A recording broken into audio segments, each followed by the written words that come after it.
Welcome to the Observeday podcast, the show where we celebrate the days that matter. From holidays to meaningful observances, we bring you inspiring conversations, stories, and ideas to make each day count.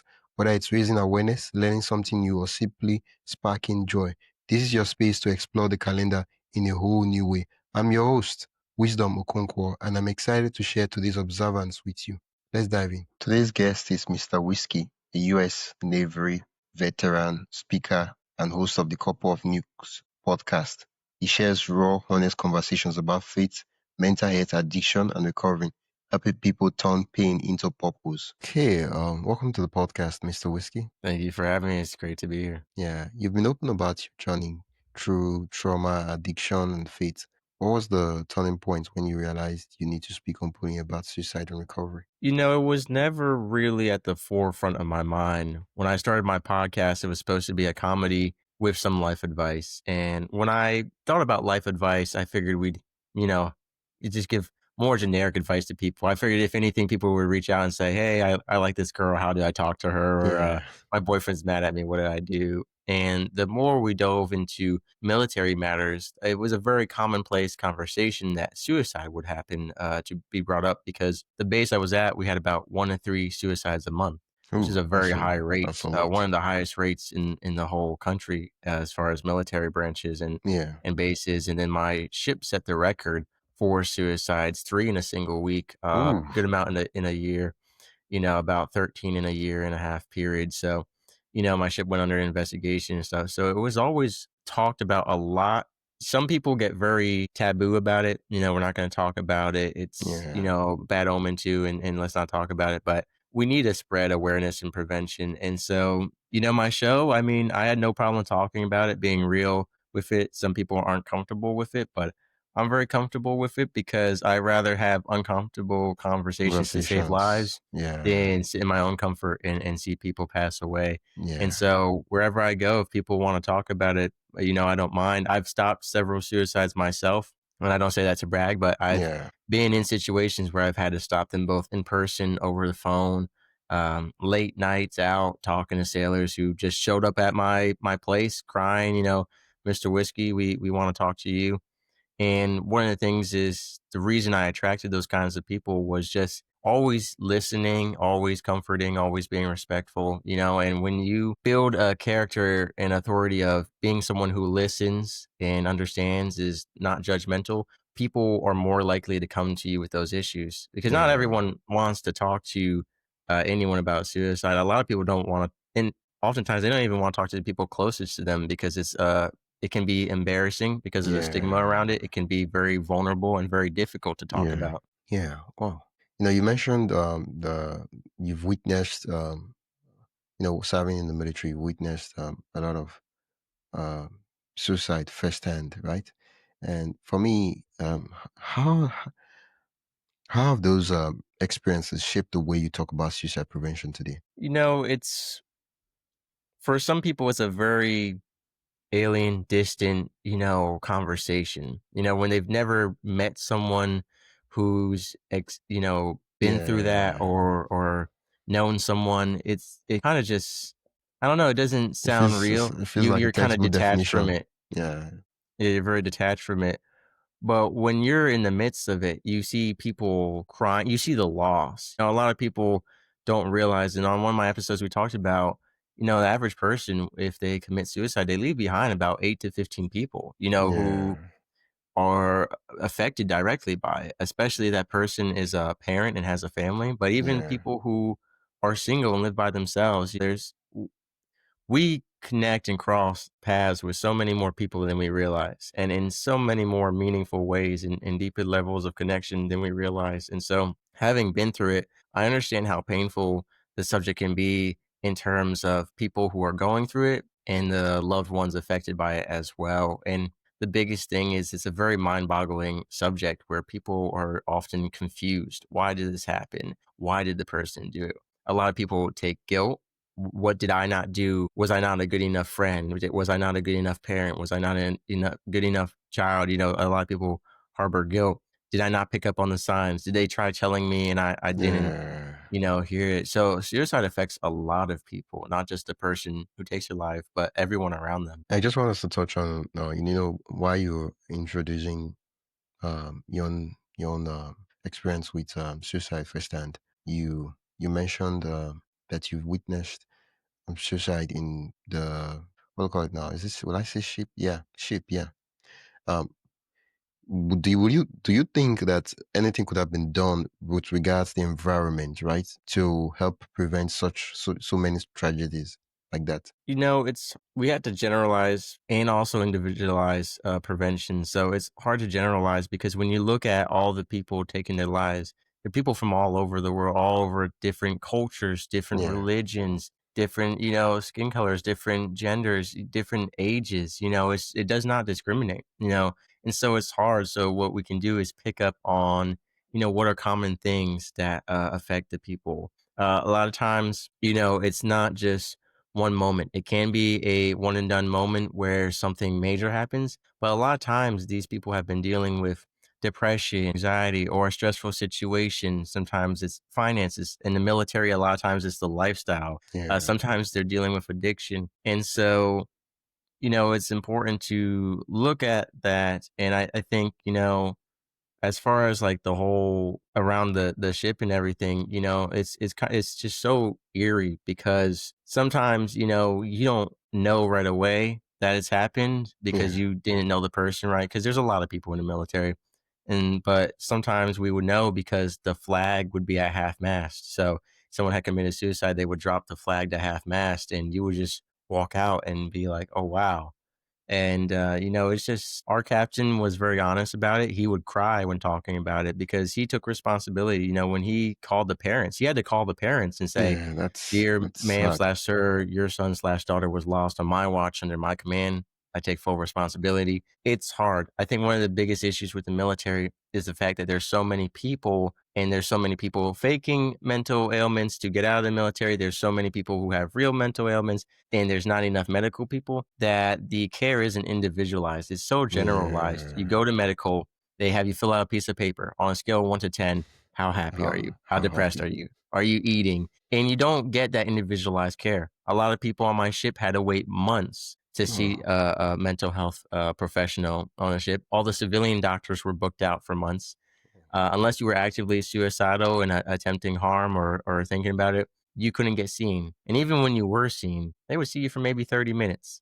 And most of that time was filling out paperwork. They talk to you for 5 minutes after you fill out paperwork for, 10, 20 minutes. All these just yes, no questions. It's all check boxes. What we need in the military is a third party program that is capable of handling the high amount of people who need the help and can actually sit down with them individualized at least 1 hour. I mean, 30 minutes is not a long time to talk to someone, especially about suicidal ideation. I mean, yeah, you could be unpacking years of trauma, not just the exactly. military stuff.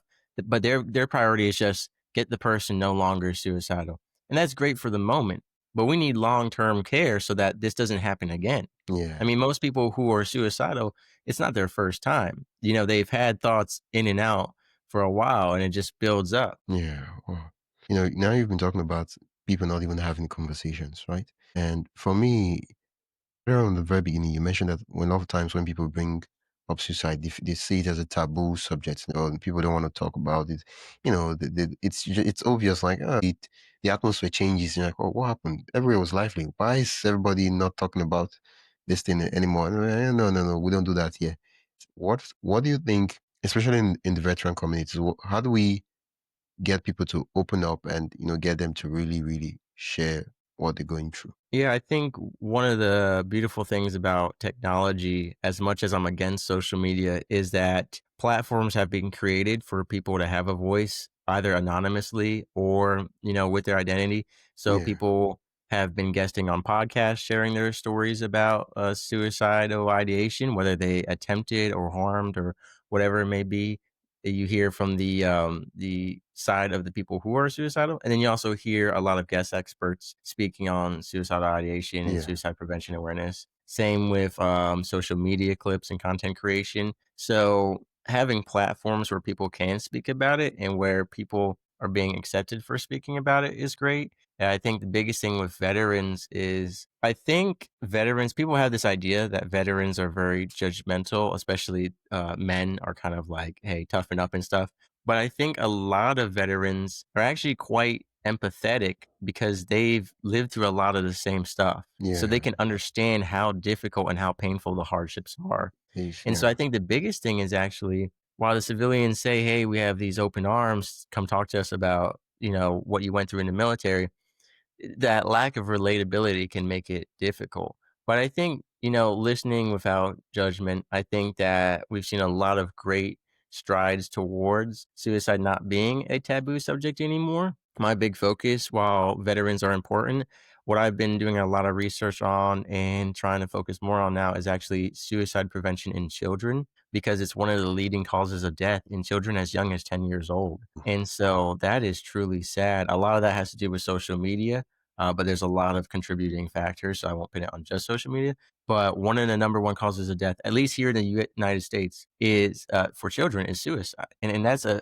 shame to see that so many children between the ages of 10 and 14, and yeah. then from high school all the way up to 24, are taking their life so much so frequently, and that's just taking their life. If you look at the numbers for self harm and the amount of young women cutting themselves, or even alcohol and drug abuse within children, I mean, that's a huge problem. And so I think it's a huge problem in the veteran community. We already know they say it's between 22 and 44 suicides a day among veterans. That's And I do think that's a really that's important subject. At yeah, the same time, the children, I mean, I think that's an even bigger epidemic. yeah. And all those children, not only are a problem now, and I don't say a problem as in they're a burden, as in they have Yeah. issues going on, but when they end up in the military or in the civilian world later Yeah, they on in their carry all adult those life, things they're likely into to it. have issues Yeah. as well. Before we dive deeper, I'd love to invite you to join the Observe Day newsletter. Every week, I send you highlights of upcoming observances, creative ways to celebrate,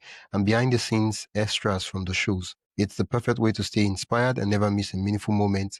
Sign up today at observeday.com/join. That is observeday.com/join.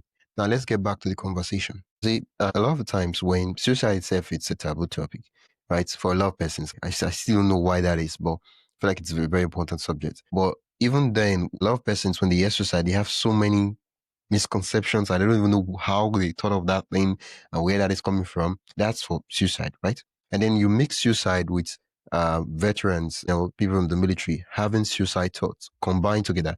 The misconceptions increases. So now, what are so as someone who as a veteran yourself, what are the biggest misconceptions you've noticed the civilians have about suicide and mental health for that's for veterans, right? The biggest issue is that the focus is on the wrong subject. So most civilians think, oh, it's combat trauma, it's combat PTSD. Only a very small percentage of military members actually witness combat, especially firsthand.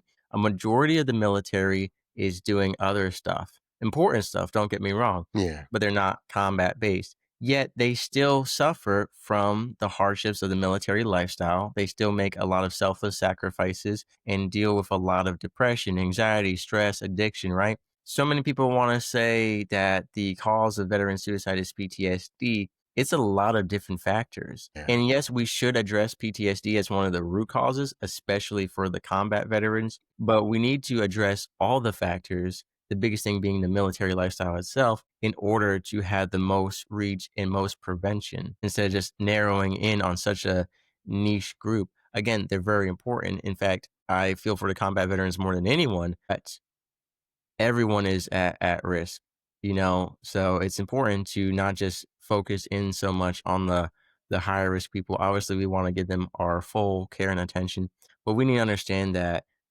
it's all the veterans, and they're all dealing with a lot of the same issues, and combat is just one of many issues. Well, when a lot of persons hear suicide prevention, the first thing they think of is, give people some hotlines to call and then share some slogans that people can just repeat. But Mm. I feel that that's not it. What do you think real prevention should look like in everyday life? I like what you said there because there are a lot of useful resources out there. But at the end of the day, I think that personal connection and prevention and intervention is so much more powerful because I know if you just throw a person, here's some numbers, here's some, papers to read, some Yeah, downloadable PDFs, right? I mean, it almost feels like you don't care in a way. You kind of just like throwing them into someone else's hands. yeah, And maybe not everyone is equipped to deal with that, but I think it's better to have that personal connection. You can follow up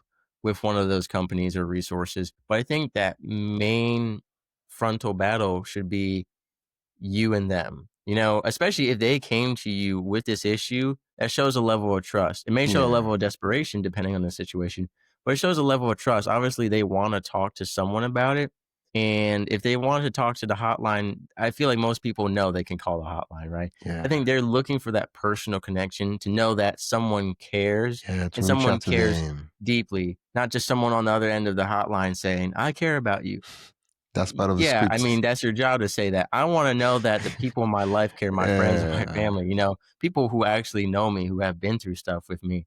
And maybe we're not the best friends, maybe we're just acquaintances, but that personalization and individualization is so powerful. So leverage that, use that. Don't take the power away from you because when you give them into the hands of the resources and the hotlines, now you're putting the power back into them and making it their choice. You want to stay in control of the situation, right? You yeah, want to be in control because if you put them in control, well, you already know what they want to do. yeah. They want to take their And life. that's not a good outcome. We don't want that. Right. Well, over the course of the conversation, there's something you mentioned that is recovery. For most persons, the solution they prefer, right, is a quick fix, right?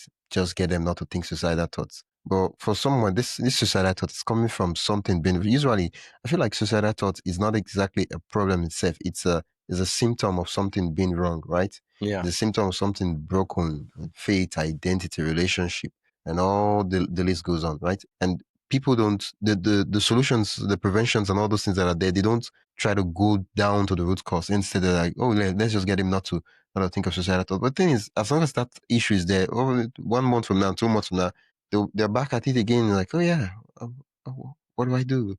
Well, I don't even think my life is worth anything. And what does rebuilding actually look like? What does really finding the roots and standing back up, what does that look like? Yeah, it's the same as addiction recovery. If you just deal with the addiction itself as the problem and not look at why the addiction started, Yeah, you have a higher chance of relapse, right? And for some people, they don't even realize how deep the trauma goes. So I had a bomb disposal expert who was in the Middle East in the military. When he went to therapy, the therapist said, Tell me about your childhood. He goes, My childhood? I was in Iraq defusing bombs or the Middle East. That's where we should start. And the therapist said that childhood trauma is the root of everything. It really does shape and influence your life. And then yeah, everything afterward. So many people want to focus on the most recent things in their life. But a lot of stuff is that domino effect, that spider web effect, that ripple effect. And so you got to trace it back. And I think, like you said, if you address it as a symptom, which a lot of places do, unfortunately, in America, we have a lot of pill for the ill society where we just numb your emotions. All right, take these antidepressants and you're going to feel happy and this and that. And then they still have the main issue. So then they're going to deal with it in other ways or it's going to manifest in other ways. yeah, And so it's important to get down to that root cause. That might be therapy, it might be self reflection, it might be journaling. There's a lot of different ways. And I think it has to be individualized. Like there's a lot of good resources and things that will work for most people. But again, you got to find your personal journey in getting to that root cause. And it yeah, might be alone, it might be with people, but I think until you deal with that, even if it's not suicidal ideation or at that level again, it can lead to addiction or to other unhealthy ways of de-stressing and coping, not as yeah, potent as taking your life, but still yeah. destructive habits. Exactly. Yeah. I feel like with that, oh, I'm not getting suicidal thoughts. And then you see them doing something that's drugs, or something to numb the pain, something for them to forget the thing that's making them want to end their life. Right. And at the end of the day, it's like this game. I don't know if where, you put the hand here. What's the name? It has the cat usually plays where, you bring something out of a hole and then they try to close it and then it comes out the other hole. I don't know what the game is. I'm talking about, well, I know in Mario they had the piranha plants come out of No, the sewer pipes. it's like it's a box. It has different Mm. holes, right? And so what you're Oh, trying whack-a-mole. whack-a-mole, yeah, Whack-a-mole. yeah, yeah. So Oh, yeah. once it's suicide thoughts it's one of this hole, and then you're like, oh yeah, you hit it, and boom, it Something pops else up pops up. from the other place. Yep. And so it's and so you're trying to hit. So at the end of the day, you just want to like remove that thing that's just poking out and make sure that everything is good. You Yeah. I'm curious, right? Because you mentioned that your faith has evolved from religious trauma to something that now sustains you. And how does that connect to preventing suicide? Yes, faith has played a big part in my personal journey because it's part of the reason why I've never taken my life. At some point, it did get to the point where I was going to take my life, and God personally intervened on me. That's a whole story on its own. But I think faith is important because whether you're a believer or not, it's talking about hope. And suicide is a state of hopelessness. Yeah, And I have been an author in a couple books talking about suicide and hope and stuff. And what I say is a lot of people get suicide kind of crams you in this box of narrowed vision. You get such short term thinking or dread and fear of long-term future things that haven't happened yet. And I said, there's a saying, when I lived in South Carolina, the license plates say, as I breathe, I hope, or something like that. And I really like that expression of, as long as you're breathing and you're still alive, you can make something out of your life. And you may say, well, Mr. Whiskey, I'm homeless, or I just lost my house, or I just got a divorce. The thing is, as long as you're alive and you're still alive, there's going to be opportunities, both good and bad, for a change. And so I think it's so important. I think faith is powerful in giving people belief in hope. And that's what people who are suicidal need is hope and belief that it will get better. And some of them want it better right then and there, and some of them say, well, as long as it's going to get better at some point, I'll keep yeah. trucking on. So Oh, while we were talking at the beginning, you shared the statistics, and that is a lot of in the US, of course, a lot of the deaths for young people is suicide, right? And when you talk about young people, right, that will basically be the Gen Z and the Gen Alpha, and mhm. a lot of them are struggling in silence behind the screens, social media. How is social media really? What's the role of social media in this suicide, and what do you think we can do or can be done to intervene? I'd like to think of it as social media is kind of just like a magnifier, an amplifier. So the issues that are causing the suicidal ideation in children have always been going on, but now they're everywhere at home. And the biggest thing from what I've studied is self-esteem. That's why a Mm, lot of young women harm themselves or commit suicide, right? Because it's based on self-esteem. And then when you look at the older groups, it's a lot of men committing suicide. So that there are two very different reasons behind it. But when you look at social media as a whole, I was on a show today actually talking about how because of social media and in America and even other countries, we live in a day and age of celebrities where everything is a popularity competition. yeah, Social media has made the whole world and your whole life a popularity competition with the likes, with the retweets, with the shares, with the, views, everything, right? It's not just who's the prettiest girl at prom anymore. It's look at all these pretty girls everywhere on my phone yeah, and now I feel ugly if I'm a woman. Or as a guy, there's a lot of men on steroids or these other unrealistic expectations online. And so you have this self-esteem just from comparing, right? That's not even interacting with other people. That's just looking at pictures and videos online and comparing to the likes, the follows, the way they look. Then you've got the comments and the messaging, which goes into cyberbullying. That's the interaction part, right? So now you got from self esteem and just viewing to now you got people bullying you online or you're witnessing bullying. I mean, a lot of social media is filled with racism, with sexual violence, with gore, with dark humor, with a lot of stuff that is just promoting a lot of terrible things, and it affects people mental health terribly. And a lot of these children don't know what they're doing really. They're just being given phones at a young age and they're copying what they see online, which is bad behavior. I think some children aren't even bullying because they're evil people, but because their parents didn't teach them better, and they're online and they're saying, "Hey, everyone's making fun of this girl in this video, so I'm gonna make fun of her too." And then she kills herself, and now it's like, you didn't mean to make that happen, but that's what happened. Yeah. People, one of the issues with social media is the idea of no consequences, right? You can have an anonymous name, an anonymous photo, and it's just it comes down to human beings on their own. Most of us don't live with integrity, so if we can get away with spreading violence and chaos online, we're gonna do that, especially if everyone around us is doing it and we're Yeah, growing the up mob seeing that as normal mentality. Yeah, behavior. yeah. Wow, thank you for that. When suicide is talked about, a lot of time people always mentioning and always talking to the suicide, the people who have the suicidal thoughts. And rarely do people talk to the people, the family, the friends, the people that are close to.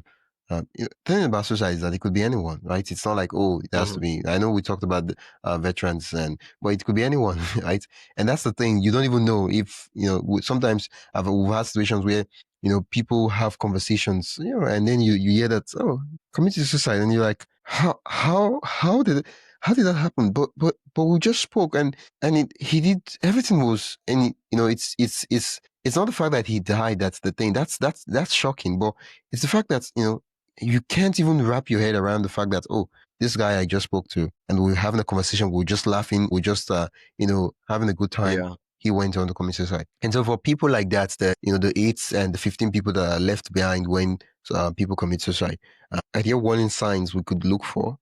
Or, what are there warning signs? Yeah, it's very hard to tell because, like you said, it could be anyone. Yeah, Some of the people who have come to me expressing their suicidal ideation, they were hardworking people, always laughing, always smiling. I would have never guessed it if they didn't tell me. yeah, So one thing is, again, creating that, environment and relationship where people can come and tell you directly. And not everyone is going to, but yeah, step one is making sure that if they want to, they can. So that's step yeah, one. And then step two is, it's hard because everyone is so different. Some people say, hey, this person was joking about suicide, therefore they must be suicidal. Well, that's not always the case. It's such a difficult thing to gauge because some people are trying to say, hey, I'm joking about this because I want you to ask me, hey, am I okay? Because some people don't want to approach and tell you because they feel like a burden. But if you ask them, then they feel like you've given them permission to talk to you about it. So it can be very difficult to tell, and that's why, like, I always just check up on my friends regularly. Even if it seems like nothing is wrong, just how are you doing? How are you doing mentally? Is everything good? Especially if they have stuff going on in their life that may cause them to be even yeah, more depressed or anxious. So keeping track of what's going on in their life, know that financial hardships and relationship issues, all that stuff, and even, like, especially nowadays with how crazy the news is, checking on some of your friends who that stuff might affect them, be like, "Hey, I saw the news this morning, how are you feeling about it?" It's just they call it ask, care, treat. The ACT plan, is one of the suicide prevention, techniques. There's a lot of them, and I like that one. It's very simple. Ask, care, and then treat. And that kinda goes into the ask. So, get information, find out how they're feeling, check on them, and then if they are feeling that way, care. So that goes back to the don't just throw them into resources or, "Oh, here's this hotline." The caring part and then the treating part, right? You care first. You build that relationship with them. You let them know that you care on a personal level, and then you treat. And that treatment might be talking to someone else, or it might be a trip to the hospital, or it might be nothing, just house arrest for a little bit and watch them. Everyone is so different. And so I think the important part is just communication is the number one key. Having communication where they can talk to you about that if they want to bring it up, trying to bring it up from them. But also, it's a balance too. Some people clam up and put up walls if you try to pry too much. So yeah, it really comes down to understanding that person and knowing how to get them to talk and how to talk to them. And that just comes from time, experience, and always learning and studying, educating yourself with resources online about this kind of stuff. yeah. Well, thank you so much for giving us, blueprints. And I feel like at the end of the day, what what we should have in mind is we should just learn to care, not necessarily because we don't want people who are thinking suicidal thoughts to to do to come to commit suicide, right? But because we truly care, and if we Yeah. adopt a mentality of, oh yeah, my friend, yeah, and you just think about them and you're like, oh yeah, Mr. Whiskey, I was thinking of you yesterday. You sent a text and like, yeah, how you doing? And the last time we spoke about this, just a message for people to just say, wow, someone is thinking of me, and that could lighten someone's day rather than, because I feel like a lot of the times suicide prevention is always about reaching out to people and saying, oh, are you thinking about suicidal thoughts? Hope you don't want to commit suicide. And I'm like, nah, it's not really that's just be there for people so that, when times like that, when such things happen, people they feel comfortable knowing that you truly care to open up and talk to you. Because if you've not really been showing, what's the word, an attitude of care when such times occur, people would not reach out because they're like, no, no, no, no, not really. But Right. if they know that you genuinely care and you're there to listen and not judge and not pass judgment, instead you're like, okay, yeah, now this has happened. What do we do, right? Rather than, oh, I can't believe you did that. Oh, what was this? Why would you be doing this, right? And yeah, Yeah. yeah, okay. If someone is listening right now in the darkest place, what would you want to tell them? Yeah. Well, I just want to say real quick too, like, you don't want them to feel like a patient or that you're reading out of a psychology book to them, Okay, you know? okay, And it's better to ask and they just say, "No, I'm fine," or you're overthinking it, than to not ask and find out that they weren't fine and they took their life. So I'll give a yeah, quick example. that's Like, there was a gentleman who always talks at Bible study, is always preaching, talking pretty loud and contributing. And one night he showed up and he didn't say a word. I didn't hear him say a word. And when he talked in his group, very minimal. So I told my buddy, I was like, we got to check in on him. Like, he's not acting. So one of the things is like, they start acting a different way, it can be a sign, and there's a pattern sometimes people are just interrupt. going through things, but I was like, "We gotta reach out and say, like," and just he's like, "How do we reach out?" I said, "Just say, hey, we noticed you were extra quiet at Bible study tonight. You're usually pretty loud. What's going on?" And it turns out he was going through a really rough time, and it was good Yeah, that we were reaching out. So, but for the people who are going through that dark time, again, I like that, "While I breathe, I hope." Because you can lose everything, right? But I truly believe that as long as you're alive, you can rebuild your life somehow, maybe with the help of others, maybe by yourself, and maybe it won't be the best at first, but you're yeah, still alive. And one thing that really helps me is humility. Everyone wants to think that they have it the worst. There's a lot of victimization, especially online and in America. Woe is me and my life is so terrible. But humility helps with hope because you think about everyone who is doing worse than you right now, who is dying of terminal cancer or is paralyzed or just had their children murdered to death. Like there is so much going on in the world. And I yeah, think we get so caught up in our own expectations and dreams and desires that we kind of just focus so much on the life we have or the life we could have. And then we just wanna, like, give up so easily. So I think humility and hope are important. Tap into those when you're in that darkest place, and it's hard to. yeah, But when you do, it can be so powerful. I've been in some dark moments. I've been to the point of wanting to take my life before, and I'm so glad I didn't. And, because I've met so many amazing people, and my life hasn't been at all what I expected or wanted or yeah, dreamed of. But there's so much great so much stuff that has happened. Amazing people I have met from around the globe and opportunities that I never wanted or expected, but that are amazing and amazing blessings. So it's just kind of taking a step back from your expectations and letting life play out and, kind of relinquishing control a little bit. So I think that if you're in that dark moment, and I think now more than ever, there's so much help.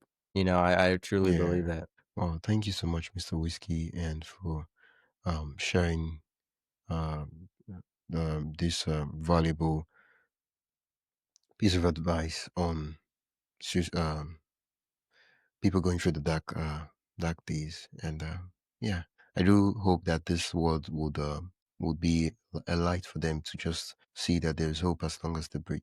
Yeah, for sure. I Yeah, appreciate, being yeah, able to talk about this because I think it's important that we talk about it. It doesn't hurt anyone to talk about it. It's beneficial because at least we can, educate one another on this topic and make people feel comfortable, to come out and talk about it.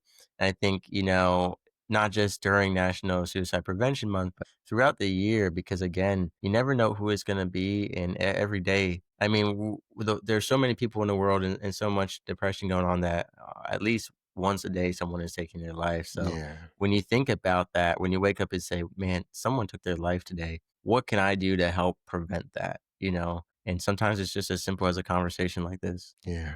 You do have a podcast. I know that because I've interviewed you for your podcast. So a lot of people are like, well, how does he know he has a podcast? Where can we listen to your podcast and also, connect with you and also learn more about some of the amazing things you're doing? For sure, coupleonukes.com that has all my contact information, email, social medias. And then it also has my show broken up into categories. So I do have a whole section just on suicide prevention awareness from people who have taken their lives and lived, telling their stories, Yeah. to people who run nonprofits and spread awareness about those types of subjects, from books to phone numbers. But on top of that, I cover a lot of topics: addiction, mental health, military health, and they all play a role in one another. You Yeah. know, again, suicide is like you said, a symptom and a result of a lot of different issues in your life. And so my show, you could say the whole thing is suicide prevention because it's a self-improvement podcast. So the Yeah. idea is that you can improve the different parts of your life